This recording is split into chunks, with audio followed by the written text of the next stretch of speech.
Welcome to the Bioptimizers Awesome Health Podcast. And now here's your host, Wade T. Lightheart.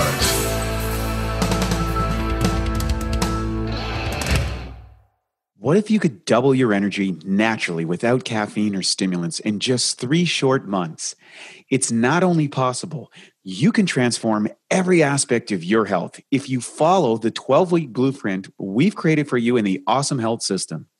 The Awesome Health System is a free course where you receive a daily video lesson spanning the most cutting-edge secrets for air, water, exercise, sunshine, optimizers, mindset, and education. It's something most companies would charge hundreds of dollars for, yet you get it for free when you go to bioptimizers.com. To access your course, register to download the PDF report called 3 Phases of Bioptimization, which gets you access to the report and daily access to the first lesson in the 12-week, 84-day Awesome Health course.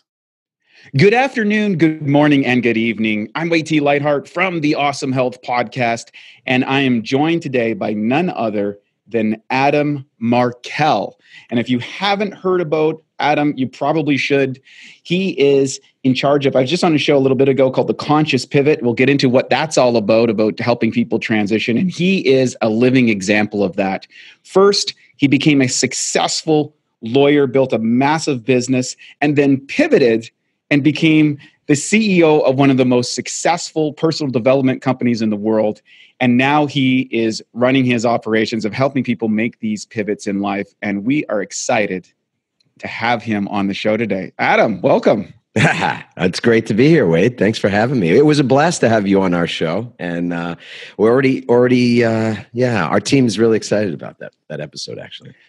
Well, let's get a little bit into your backstory. I mean, I think in today's world, there's a lot of people are going through career changes. They're going through lifestyle changes. It's not like things were in the 50s where you just kind of got in a groove and went that way for the rest of your life. People are reinventing themselves, transforming themselves. You've done this several times in your life and you help other people to do it. How did you get into that? What's the backstory behind that? Because I'd like to know the in-depth stuff that people might not know. Oh, boy. Well, I'll just say this. The backstory is pain. That's it. Pain. I mean pain, this sort of everyday chronic pain. And that pain for me was waking up in the morning and feeling dread. I don't know how else to put it. Wow. I've searched for a lot of years for the right word for it, because I would feel at the beginning of the day just no desire to get out of the bed. I mean, it wasn't that I was so much tired. I mean, I was a little emotionally physically exhausted and emotionally too, I suppose. I just didn't have any enthusiasm for the work I was doing. So I was successful by everybody's definition, or at least the conventional definition of success, as in I had plenty of money. I had a great career, business of my own. I was an attorney. I had practice law offices in 2 states, in New York and in New Jersey. But yet and I was most importantly married to a woman that I met in college, my college sweetheart. We're to this day almost 30 years married, 4 healthy kids, had a lot to be grateful for. And yet I still woke up with this nagging feeling that something was off. Something wasn't right. I was in my late 30s. Was it something that just grew over time, or was it something that you just woke up one day and it was like, this isn't for me? Yeah, it wasn't a waking up one day thing. It was slow. There were signs of it, but of course I couldn't see the writing on the wall. I had trouble sleeping some nights. I took Ambien for about, I don't know, maybe a year or 2. I was taking Ambien to get to sleep. Oh, wow. I would wake up in the middle of the night sometimes and have trouble going back to sleep because I immediately just start kind of worrying about things or thinking about things. The afternoon, it's a classic, have to get coffee to keep going in the middle of the day. And I just getting home late and feeling distraught that I'm missing something. I was missing my kids growing up. I was missing time with my wife. Just didn't feel like, honestly, that this was what I was called to do somehow, that making money was fine and taking care of my family felt good. But inside, I felt like a failure and I think a way to say that is that success without fulfillment feels like failure. And that's how I felt. I felt like a failure. But I did it every day. I mean, I did my, took care of my responsibilities for more than 15 years. I was a practicing attorney for 18 years, but the first 3, 4 years, 5 years even, I was still, I had the enthusiasm for something new that I wanted to conquer it. So until I felt like I was unconsciously competent at doing it, I was still on my growth edge and it still felt pretty good. But after that, I realized I can't actually imagine this is what I'm going to do for the rest of my life. And I think there's a lot of people out there who feel that way. And maybe they feel it right away. They're smarter than me. They get the pictures sooner. I don't know. But I imagine there's a lot of folks that committed to something, whether it's a career path or a job or a business, and that somewhere along the line, they start to question whether this is really what their legacy is supposed to be about. So that was the pain, the questioning myself, and not having the surety that what I was doing was really my purpose.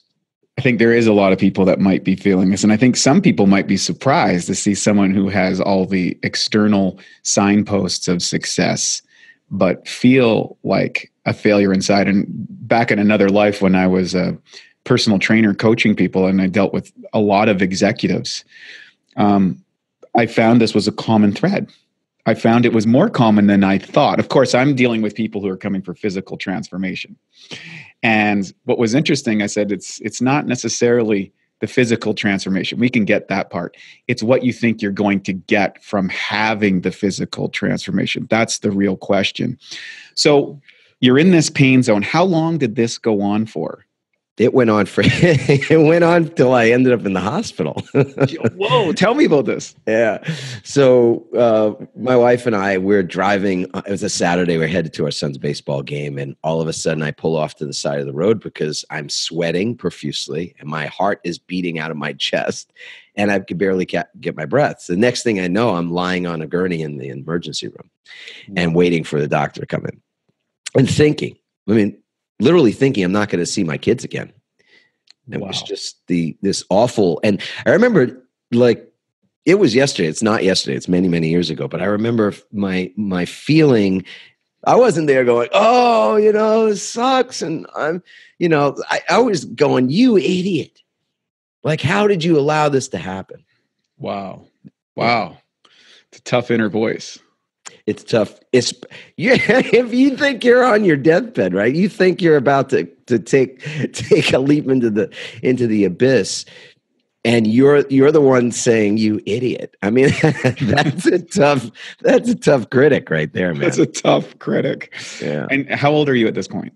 I was 38 or 39. And what did you get? Was there a diagnosis? Was it a stress disorder, anxiety, or was it some other medical condition? Doctor walks in. My wife is standing by the bedside with me. I'm holding her hand. And he says, I'm going to tell you straight out, right out of the gate, Mr. Markel, you are not having a heart attack.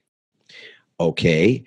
Now, I begin to cry. I look at my wife. She's crying. And it's like, okay, so I'm not having a heart attack. Well, what is going on with me here? He says, you had an anxiety attack. He goes, based on what you've told us, your job is extremely stressful. You're working 70, sometimes 80 hours a week. You're drinking a bunch of coffee. That's not helping. You're having trouble sleeping. Yeah, man. I didn't say man. He says, you had an anxiety attack. And most importantly, the thing I heard him say was, you might not be so lucky the next time. Wow. So if you don't look at yourself, get a good look in the mirror and figure out what's going on, you might not walk out of here.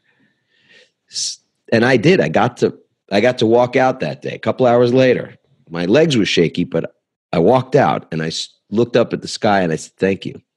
I said, thank you, God, is what I actually said. And I knew right at that moment that I'd been given a second chance. I mean, I had a reprieve. Wow.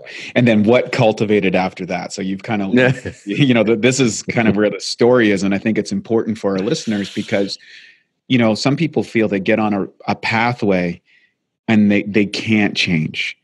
They've built what I call the golden handcuffs: the house, the cars, the lifestyle, the thing at the country club, the relationships, and all of that stuff. And and even though their heart's screaming to leave, they want to make this jump, and they don't know. How did you make that transition?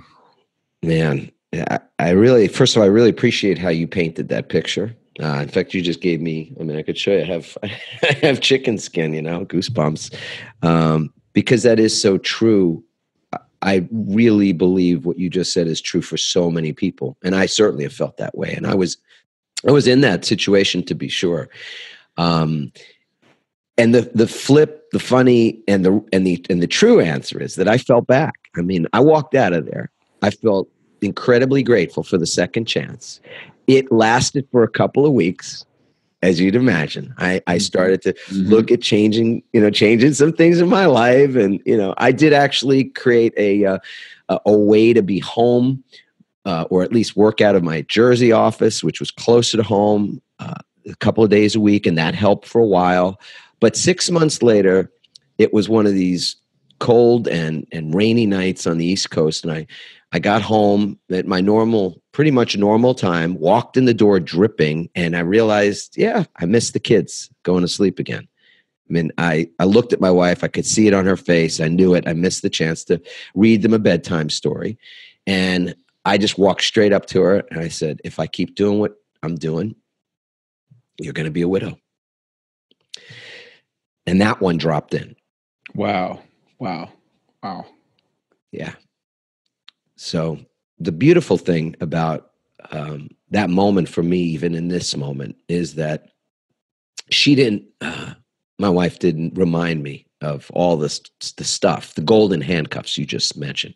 Mm-hmm. She did not mention that at all. She knew I knew. But she smiled, she laughed, and she said, we'll figure it out. And that's so the journey that is the book Pivot. It is the work that I have the blessing to share with people these days is all about that 2.5 year period where we created a plan B. I didn't jump ship. I didn't say, okay, great. So we're going to figure it out. It's like, we'll sell everything, move to Fiji. Right. Like jump ship from my high stress life and all that. We just, instead of having a midlife crisis, I was able to plan for a midlife calling, which is what we ended up creating. Well, I like that reframe. So what did that transition look like? Because I think we get these movie transitions, which last about 2 minutes on the movie frame, and all of a sudden you're in a brand new life, and you're like, no, it wasn't 2 minutes; it was 2.5 years to make this transition. What was that like? And I'm going to lead a little bit because I think there was a statement on your website that says the quality of your life is determined by, is it the quality of your rituals? Yes. Right? Exactly. Yes. So you had a set of rituals that allowed you to become successful in that field and do all those things, but those rituals had some negative side effects. And then you have to break these rituals, which is not easy. How did you go about this over 2.5 years? Yeah, that's so brilliant, buddy, I'd say brilliant because it's rarely the case that we talk about the rituals that we have to break as we want to insert new rituals. And I do believe in the whole idea of thought replacement. So where you have negative thoughts, it's not a question of not thinking negative thoughts. It's a question of replacing your negative thoughts with more empowering thoughts. You replace the Doritos with a green drink or whatever. It's a replacement of something. So we rarely talk about how it feels to look at the rituals, or at least for me anyway. I rarely get asked that question. So yeah, one of my rituals was to be a workaholic. Mm-hmm. One of my rituals was to, like you said, to be successful in the law. I was willing to do anything, really. I was a beast. I would sleep in the office if the case, was requiring me to be that attentive to something. I would do whatever it took.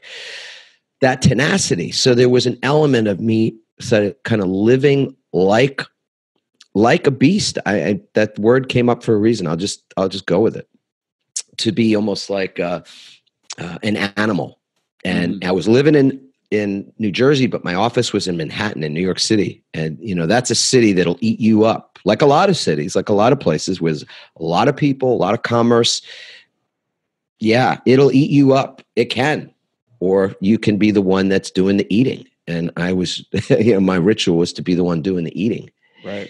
And so that was so to soften myself to look at where it is that I was willing to just burn relationships or not care enough about relationships, or where it was that I was so hungry for money or hungry for power, hungry for control. I was like addicted to control. Talk about a ritual. My ritual was to be in control of everything all the time. I'm probably hitting some people right in there, right in the, in the gut, right this second, and on purpose. So because hopefully my transparency is something that other people can relate to. And I still struggle with that. Or I don't want to say, I want to actually say that accurately. I don't struggle with control. I'm aware of the fact that I still would lean on that out of fear, that control somehow makes me feel less afraid. But the truth is, I have this great faith that I've replaced that with, and I have to remind myself of that faith from time to time, like daily, so that I have faith in my faith. And therefore, I don't need to control or try to control everything. And that's given me a great freedom in many ways. So yeah, I would say the process over 2.5 years, I'm happy to discuss what that looked like, but part of it was to let go of some of those ways of being in favor of new ways of experiencing myself being. What did that look like? I'm curious, because that's a massive. You said it's a process of 2.5 years. So during this process, what kind of things did you engage in on a personal development side, or what were the things that you leaned on? Did you get help? What did you do to make that shift? Because that's a pretty deep and thick groove to kind of get out of or transform, shall we say? Right. We have a house on Cape Cod that we go to in the summer, have for a lot of years. Great part of the world.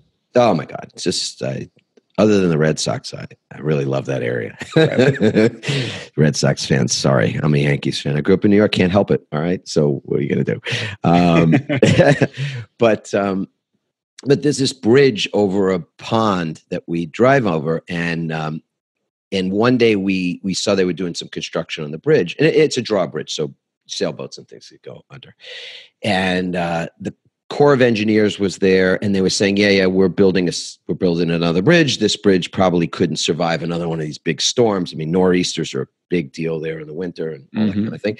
And we said, oh, okay, that's great. And it took like about a year and a half for them to build this bridge. And we thought, oh, this is fantastic. I was developing the content for the book Pivot, because a part of what ended up happening is, as I was transitioning out of practicing law and doing other things, I was asked to speak on that topic and speak about business, and I ended up teaching, and I'll get into that perhaps a little bit later. But in any event, I started to develop the content for Pivot, and I said to my wife, I go, this is such a great analogy for what it is that we've been doing.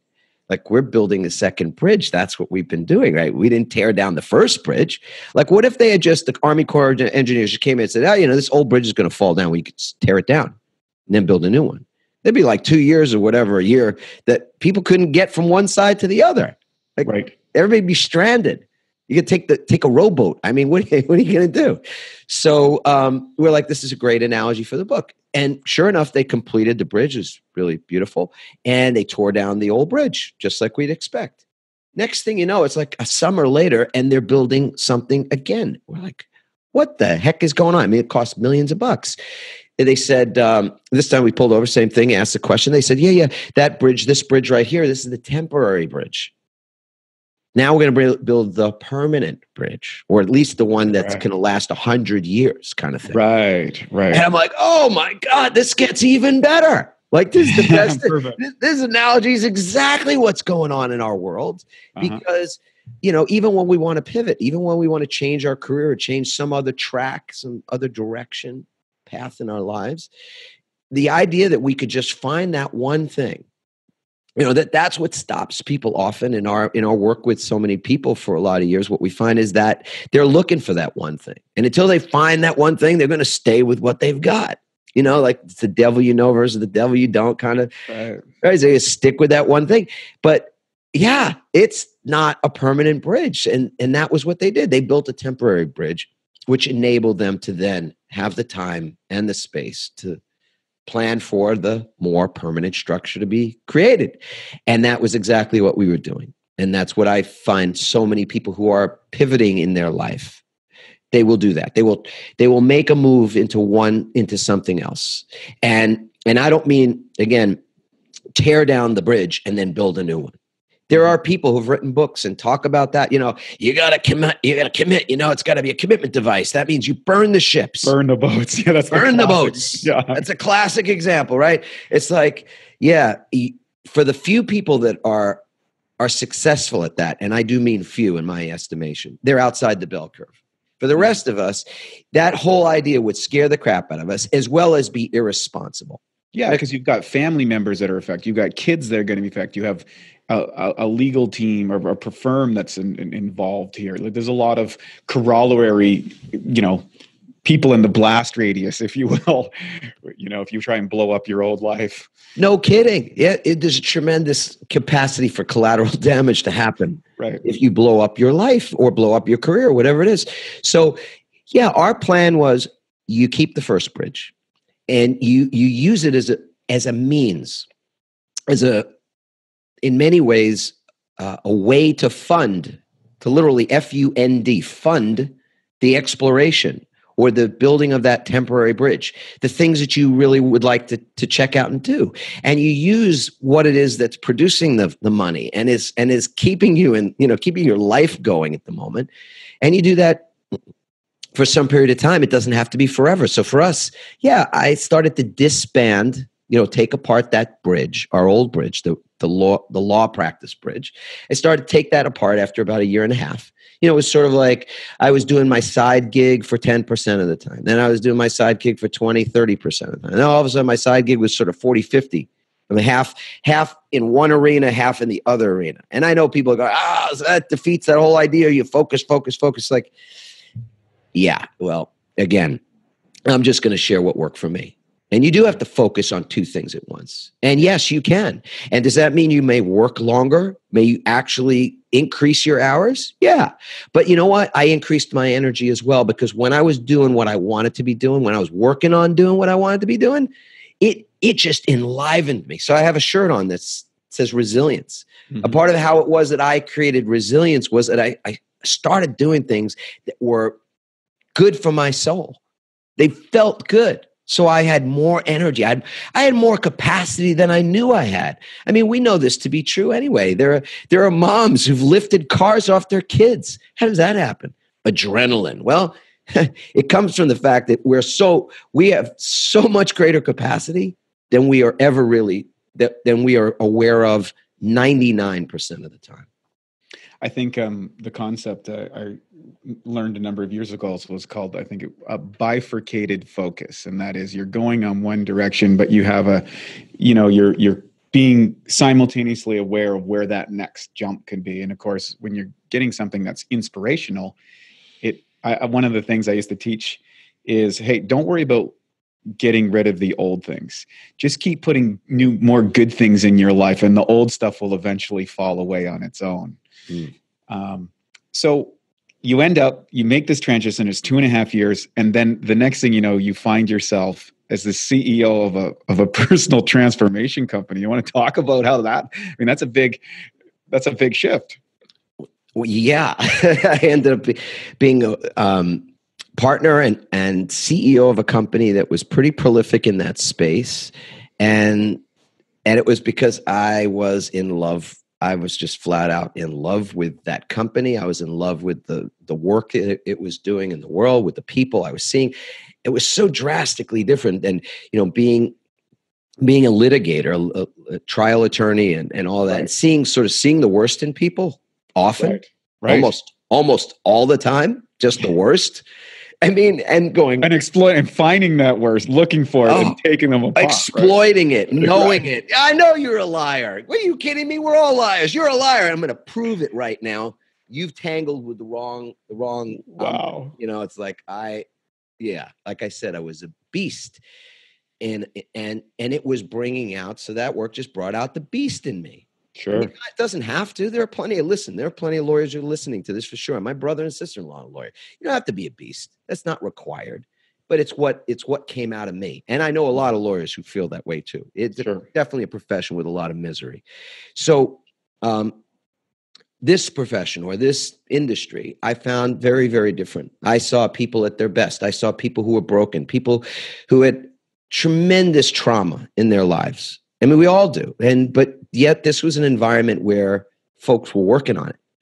Right. Their answer to the trauma wasn't to live with a guarded heart the way I was. I was living in and operating from a place of guardedness. Right. And they were coming to a place where they said, I want to drop my guard and instead find guidance. Talk about a completely different universe, right? Yeah. Yeah, that's a 360, 720 or something. Well, you want to see results in things, put love into it. Our company is called More Love Media. And so more love is the answer in so many things. And how I ended up as the CEO of that company, it's simple. I put love into it. I mean, and I don't mean a little dabble of love. I don't mean the love that you hold, you kind of hold it all inside, hold most of it to yourself, keep your cards close to your vest, make sure you're protected. I just went all in. And if you put love, you have a plant. I've got a beautiful plant on my desk and when you speak to a plant, all of this is scientifically proven. It's not woo-woo stuff. You give love to your plant, the plant thrives. You give love to your children thrive. You put love in your business thrives. To the extent that there's anything that's not working in your life, there's a good chance you just aren't putting enough love into that thing. And there's a reason for that. So I'm not saying put love into something you don't love. Because if you don't love it, it's probably a good thing to find something you do love. I stopped putting love into the law because it wasn't paying a dividend back to me. That I started putting love into something else, and I am not immediately, but over time, I show up at this company. I'm a volunteer, an unpaid volunteer. I go from being an unpaid volunteer to being on this inner team, this kind of group of and I go to being an assistant trainer. And for 18 months, I travel around the country, just helping people to get their bodies moving, like I'm dancing the crowd for free, like on my own time and dime. Then I become an assistant trainer, then a lead trainer, then whoop, a year later, I'm running the company. Go, how does that happen? And now for a Bioptimizers fixed digestion tip: rapid cheat meal relief.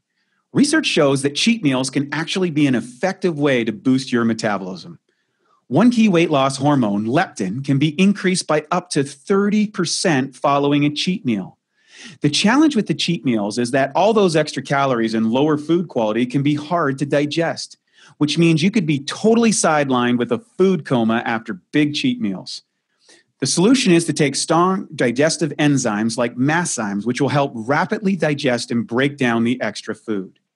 3 to 5 capsules before or right after your cheat meal can make a huge difference in how you feel following the cheat meal. If it's a cheat day with multiple large meals, you might want to go up to 10 capsules or higher to help you power through all that food. To save 10% on masszymes, go to masszymes.com. That's MASSZYMES.com and enter the code CHEAT10 at checkout. I think that's pretty powerful. What was it when you were going through this kind of, you're gone from the beast to this kind of this loving dancing guy on stage in a transfer. What was your past associates? Did they say Adam has lost his mind? Did you have to face any of that, or was you just so busy you didn't even have time for that, or didn't hear any of it, or nothing? Well, it's a little bit of keeping it sort of not social media wasn't a huge thing at the time. Of course. So I wasn't posting every bowel movement on Instagram the way people are doing today, right? Right. The way we do, I suppose, to some degree. But so my life was a bit more private at that point. And the people who did know were like, what is going on with you? Right. As in, like, have you lost your mind? I remember being at a family gathering, and a cousin of my wife's came up to me, and she said, I heard you're giving up the practice of law. I said, yeah. He says, what are you thinking? You have the golden ticket. Why? Man, if I had that ticket, I'd be it was stuff like that a little bit. And, but it didn't matter. It just, I didn't have any second thoughts about it. That's wild. Yeah. So how long did you stay CEO of that company? Probably, I'm going to say 5.5 years, something like that. Long time. Yeah. Long time. And that's perfect because that was our temporary bridge. And that's the thing that I think is really powerful, is that I put all this love into that company, or into what I believed about it, and the people and the process and the system, the way in which we were producing transformation in people's lives. And at a certain point, we were in Paris celebrating a bunch of things, and our daughter, who just graduated from college, she just got out of UCLA, says to me, Dad, let's go have lunch, just you and me. Let's go get a coffee at a Parisian cafe, right? I'm like, oh, yay, baby, this is great. She just wants a little daddy, little daddy time, little daddy advice, just out of college kind of thing. And I couldn't have been more wrong. I mean, she literally, her intention she wasn't looking for advice. She wanted to give me some. Wow. Oh, yeah. Wow. And how old's your daughter at this time? She's 21 at that time? Yeah. Ooh, I want to hear this. This is good. She says to me, Dad, you're doing it again. I go, what? She goes, you're doing it again. You're stressed out. You're exhausted. We never see you. You look like you did when you were a lawyer. Like, wow. What's going on? Uncomfortably. Yeah. Yeah. Did the defense come up in that moment, or was it just like, ooh? No. I'm not saying I didn't have a defensiveness inside, but I was pretty open. Because of who it was coming from, for one thing, because I have just this ridiculous respect for our kids. They're just amazing. And I also had done a lot of work on myself. So this was kind of a moment where I had to take a deep breath and ask, what story I had been making up that kept me from seeing what was clearly apparent to my kids and to my wife. I knew she was right.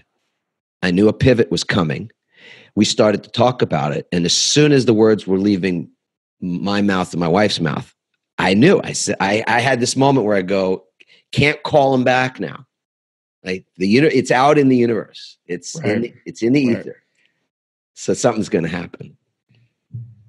And something did. What happened? What happened? 6 months later,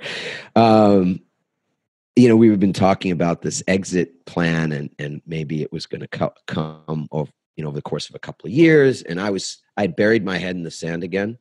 It was too frightening and just the thought of doing it all over again was just, I was exhausted just at the thought of it. Right. Because you're like late 40s at this stage. Yeah. I'm like, no, I'm after 50 here now. Right. I'm 51, I think. Right. Yeah. And I just we moved our family from Jersey. I sold we sold stuff. I closed my law practices. All that kind of stuff to just all kind of, this was those, push all your chips into the center of the table kind of a thing. And Casino Royale moment. a little bit, man. Exactly. So 6 months later, my partners in the business, they say they're coming in to have some meetings and conversation with me, and they're coming in from one's in Asia, one's in Australia, and we sit down and they say, we got to make a change. So I knew my daughter was saying a change is required. I knew a change was coming. Didn't know where or when, and I did not take that as an opportunity to design, to be a part of the design phase of it. I was waiting. And that's what happens when we know the winds of change are upon us. It starts with this. I mean, even the hurricane, the typhoon, it's just a gentle breeze. Right. It's just tickling your face, right? It's not 150 mile an hour winds. It's this tiny little thing on a sunny day.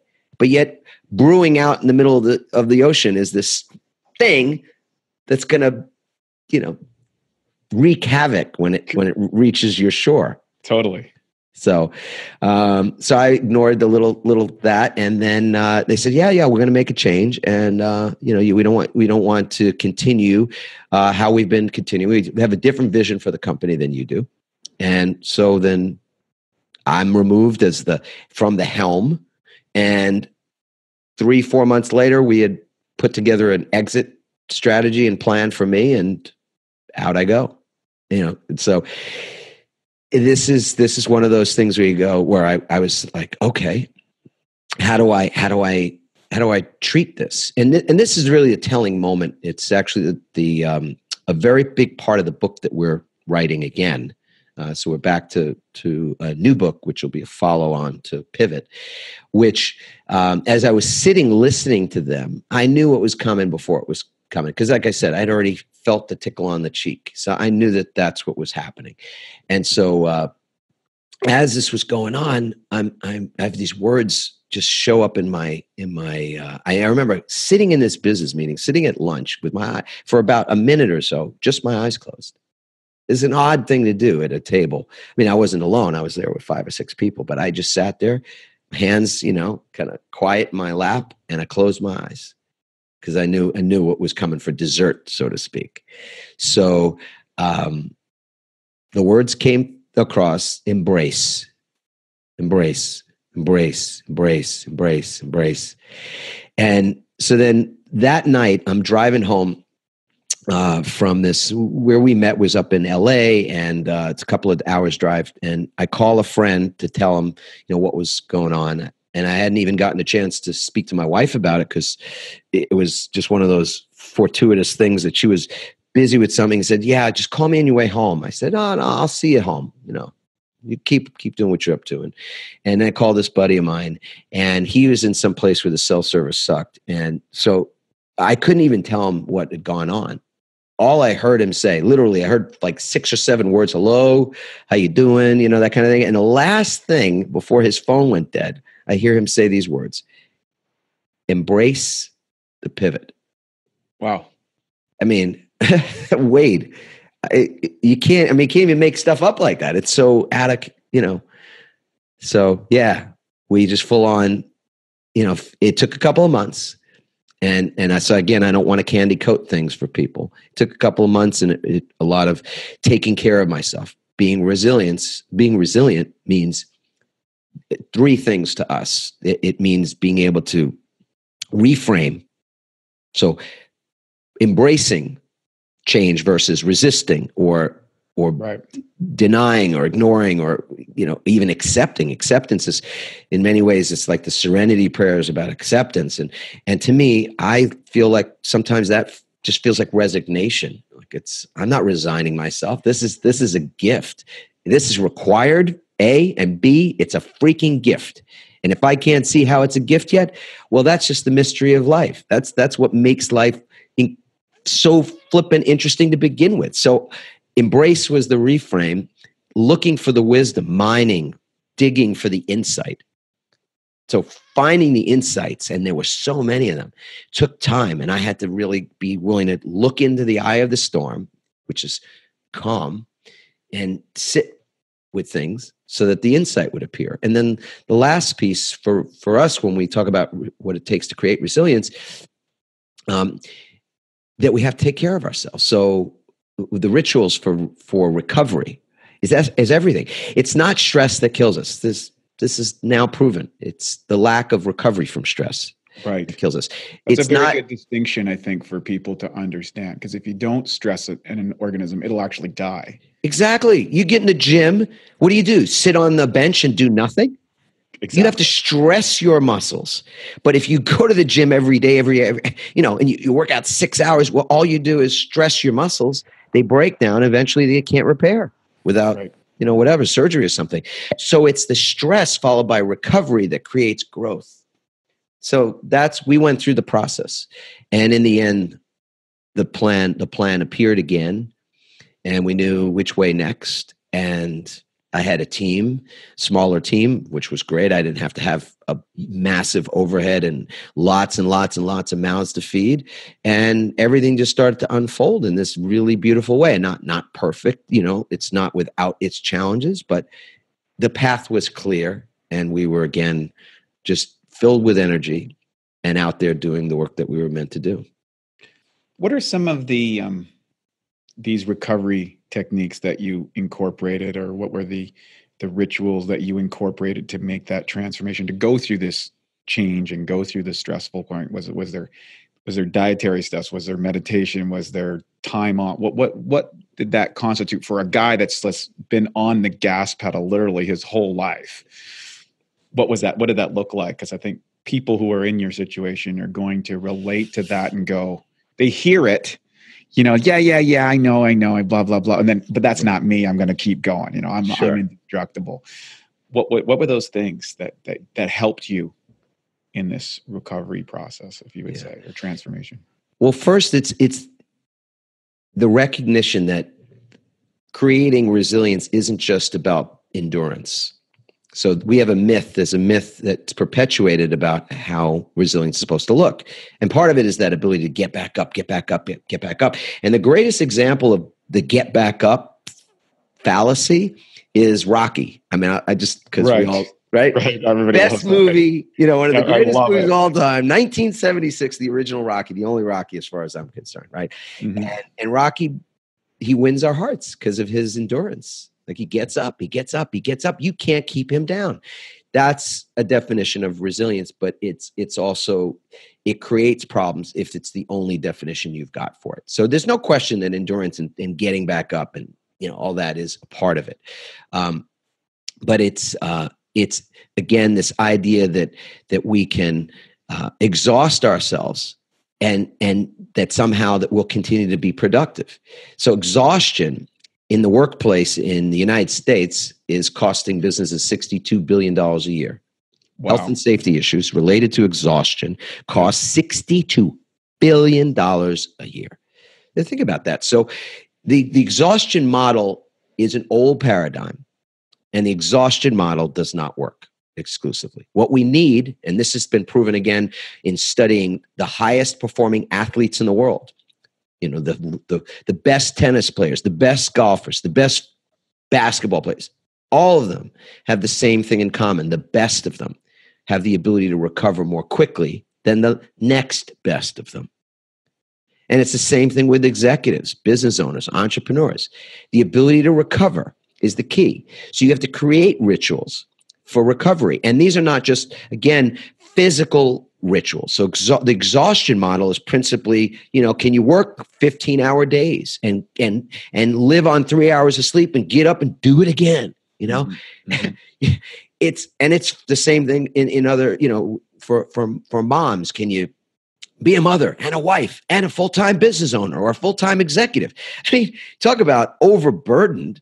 I mean, women are more overburdened than men these days. I mean, men were carrying that weight for, culturally for a lot of years. That's our thing, was to protect and provide.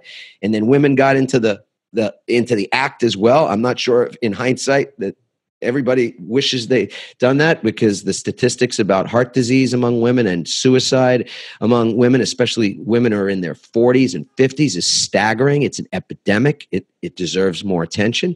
So the exhaustion model is not the way to go. It's understanding it's physical emotional, mental, and even spiritual recovery that we're talking about. So rituals for those things. So when you ask me, what are the rituals? Well, the rituals are in all four of those quadrants. So what is the ritual you have from the moment you wake up? The quality of our lives equal to the quality of our rituals, because from the moment we wake up, we're doing things habitually. I'm using the word ritual as a more conscious approach to it. It's a conscious habit versus a habit that we just do unconsciously, like how we brush our teeth with the same hair and drive home in the same streets, etc. So what I would recommend is that you are looking, and I'm happy to share some of ours.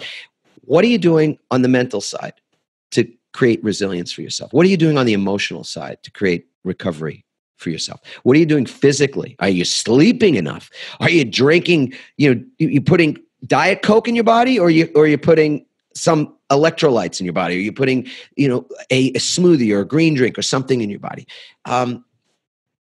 What are you doing on the emotional side? Do you have anybody you can talk to? Are you reading anything that helps you to just dive into some of that trauma that hasn't been integrated? The stuff from your childhood that you brushed on, you put in its own little closet now. It's finally there, except it comes out all the time, right? It comes out when your relatives are around. It comes out when somebody pisses you off on the road. It comes out all the time. But we go, no, I'm not going to talk. I don't want to talk about my 8-year-old self. Right. Or whatever.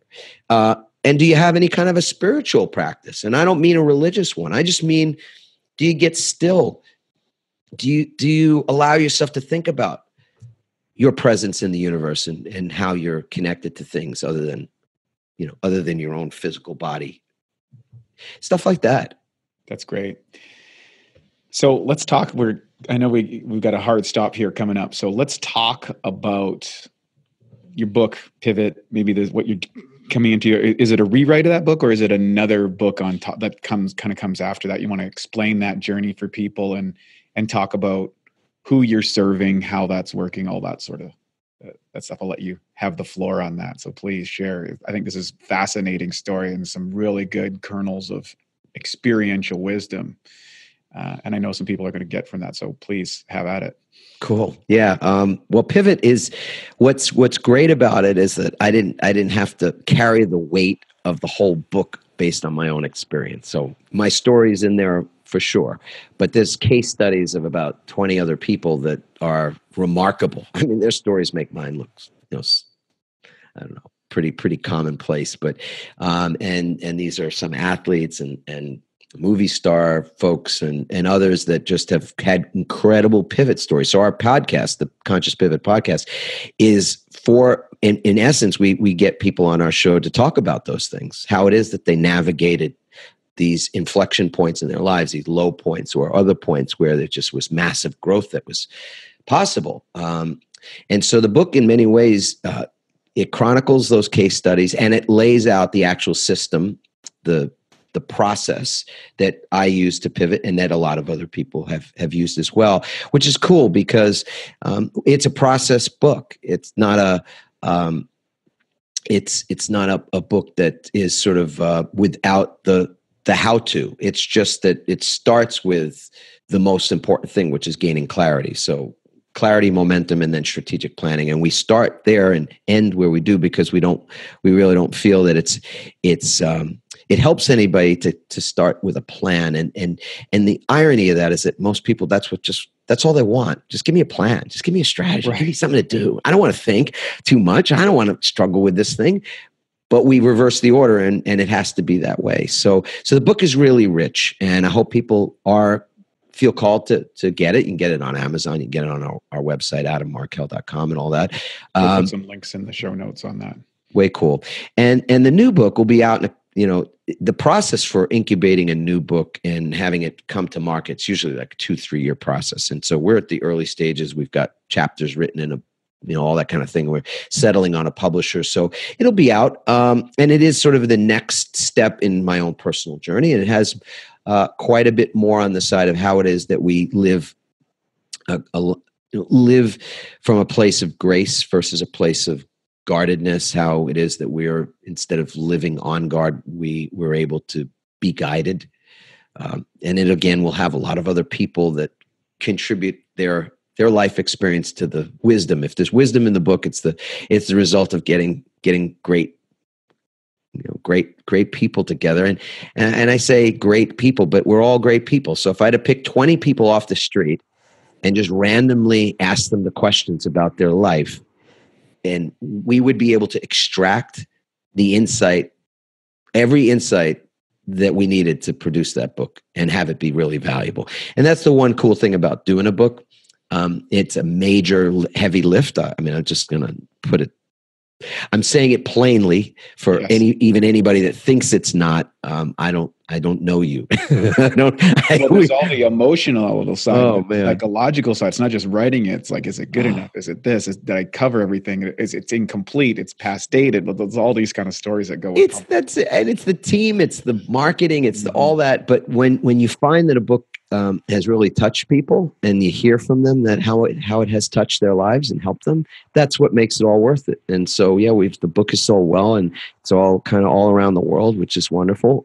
But it's mostly the emails we still get almost on a weekly basis. People will write to us and tell us this thing really rocked my world, changed my life. So that's a way cool thing.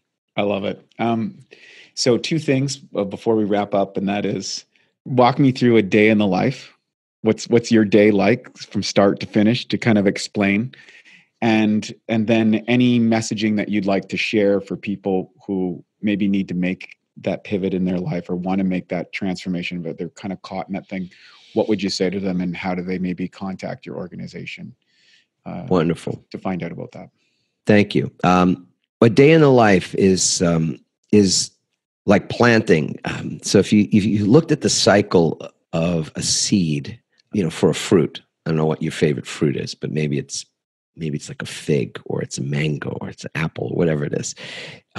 There would be the cultivation of the soil, that the seed would get planted in good soil, and that it would then be cared for a period of months, so that at some point it would germinate, and all this stuff would be going on under the surface that you couldn't see. And then a green, little shoot would come out of the ground, and it still wouldn't look like much, but then somehow you'd blink your eyes and there'd be a stalk, and then there'd be something hanging on the stalk that didn't look like anything much. And then all of a sudden it would change color, and then it would get bigger, and then it would go from being really super hard to being softer, and then it would have a smell of fragrance to it. This would be the cycle of the seed turning into a fruit, which would then be something people or animals would be nourished by. So that's how I look at a day in my own life. So when I wake up, I want to prepare the soil for seeds. And so I do 3 things at the start. This is on waking. I'm lying in bed. I have this recognition that I'm awake. And that wasn't a guarantee when I went to sleep the night before. So I also have the recognition that there are people who didn't wake up, aren't going to wake up. As I'm breathing now, there are people taking their last breath right now. Yep. This is pretty serious as a catalyst for me to just feel grateful. So I wake up, I have this recognition, I feel gratitude, and then I put my feet on the floor, which I know is not guaranteed either. Not everybody gets to do that even. I put my feet on the floor and I sit, and I take 3 deep breaths. And after each breath, I say the same thing. After each breath, I say, I love my life. I love my life. I love my life. And I recently gave a TED Talk which is not out yet. It'll be out in January, but I'll kind of, whatever it is, I'll reveal the through line, which was this idea that we have choices in life. And what if you decided? What if I decided to love my life? It's a choice. What if I decide to love my life no matter what? It's easy to love your life when everything's going well, right? It's easy on a sunny day. It's easy on a day when the money's in the bank. It's easy when people around you feel like they love you and all that. And on and on and on. How easy is it to love your life when you got a tax bill? or your business is not doing well, or it's going bust, or somebody up and leaves you, or somebody dies, or for whatever reason, you just like that old stuff just starts to fill your head and you think you're a loser or whatever you think. You're fat, you're ugly, you're this, you're that. I mean, can you love your life then? Remember we talked about the critic, right? The inner critic. Right. I know that inner critic still in my head. Right. Can you love your life and have that voice be louder than the voice of your critic? Yeah. So to me, that sets the tone for the entire day. Now I do other things. I have other rituals and, for productivity. And so how I start my day and how I end. So it's the planting and the harvesting. So that's the planting, and the harvesting is to sit quietly at night, even for a few minutes before bed, and do a forgiveness practice. Think back on the day and what it is that I am grateful for about the day. Think about what I'd be grateful for the following day, so that I'm setting yet the intention again that I get to plant the seeds, that I have given that blessing of another day on the earth to do something decent. And the bookend of those two things, the planting and the harvesting, the celebration that comes from the harvest. Thank you for this day. And, I'm grateful ahead of time for the blessings of tomorrow as well. That's end to end what a day looks like for me. And all the other stuff in between is sort of like, it's not that it's not important. It's just not as important. Very wise. And then last thing, got a couple minutes. Someone's struggling in their life. They know they need to make a change. What's your message to them? Breathe. Breathing is really good. When we don't breathe, when we stop breathing, it's not good at all. And I mean that in the figurative way and the literal way. So breathe. When you're breathing, as long as you're breathing, life is good. Life is there's something really good happening as long as you're breathing. And I think in the moments when we're deep breathing, we get great guidance. So it might be you're guided to read a book or listen to an Audible. I love the fact that the Pivot is available on Audible, which is a scary thing. But at that point where I was pivoting again, I ended up listening to my own book. You talk about torture. I actually had to listen. I chose to listen to my own words. So it was one of those funny moments. But breathe and then seek out your guidance system, whatever that might be. We also have a gift that I can certainly please let's give to your folks. Yeah, please do. So folks that you're just describing right now, which is pretty much everybody, I think, because we're all in transformation. We're on transmission, transformation, same difference. If they go to startmypivot.com, they can get our Kickstart guide, which is 6 questions. There's no charge. It's entirely a complimentary thing. But there are 6 questions there that could help to find greater clarity about where you are in the process of transition and transformation right now. It helped me. It's helped a lot of other people. So, it's a blessing to be able to give it as a gift. Excellent. We'll put that in the show notes. And then where can people reach you? AdamMarkel.com. There's phone number and email as well for our team. And we do a lot of public speaking on these topics. So we're always looking for wonderful organizations to speak in front of, groups and associations and things like that. So we love that. And our company helps, actually trains people to be public speakers. So if there's somebody that wants to actually do what we're doing, which is to get into the transformational leadership game and industry through speaking and thought leadership, platform building and all that kind of stuff, we help folks. So they can also send us an inquiry there about that.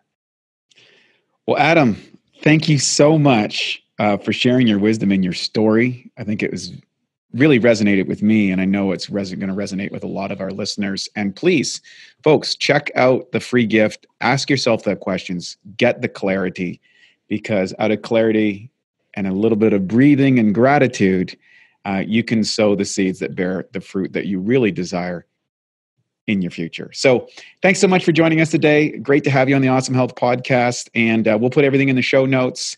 Have a great day. You too, brother. Thank you so much. Thank you. At Bioptimizers, our mission is to fix digestion. And a cornerstone of digestion is gut flora. P3OM is our patented probiotic formula. In fact, we call it the Navy SEALs of probiotics. You see, strong proteolytic or protein digesting activity is paramount to having a healthy gut flora. And of course, P3OM provides that. The good news is, unlike weaker probiotics, P3OM survives the digestion process. What it does is it basically multiplies the good guys while protecting you against pathogens, or what some people call the bad guys. P3OM really helps to rebuild your digestion. And what that allows you to do is to maximize nutrient uptake, energy, and metabolism. To find out more of how P3OM can help you, go to www.bioptimizers.com. Thank you for listening to the Bioptimizers Awesome Health Podcast. You can find more information at bioptimizers.com.